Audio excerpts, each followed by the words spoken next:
এই যে শ্বশুর আব্বা, এই যে সারা পাড়া হইতে ঘুরতে ঘুরতে আপনার পালানো হয় পাইলাম। জামাই বাবাজি, কি এর বাদ জামাই বাবাজি, কি এর জামাই বাবাজি? তোমার এলাকা মাসে আমার আমার কাছে বেছে নিয়ে গেছে, তোর শ্বশুর এই বসে এই কাম করছে। কি হয়েছে বাবাজি? তুমি আমার তো রাগ করতেছো কেন লাগি? আমি কিছু বুঝতে পারতেছি না। এখনো বুঝতে পারতেছি না? হ্যাঁ, কামের বেলায় কাম করে বেলায় যখন বুঝতেছে না। বাবাজি তুমি কি কইতেছো আমার একটু খুলে বলো তো। খুলে কম মানে এই বুঝে বসে আপনি এই কামটা করলেন, আমার কই করছে? হ্যাঁ?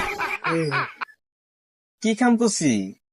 এই যে বুড়ে বসে আপনি যে যে আরেকটা যে বাচ্চা নিয়েছেন, আমার কই নিয়েছেন?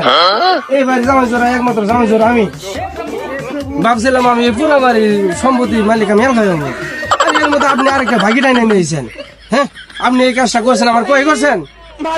আরে বাবাজি কইও না, তোমার শাশুড়ি খালি পাগলামি করে, আমার কোনো কথাই শুনে না। পাগলামি করবে কে? পাগলামি করে বাজারে পাগলামি ওষুধ পাওয়া যায় না। উন্নতি করছে আপনাকে। বেহায়া জামাই করতে আইছে।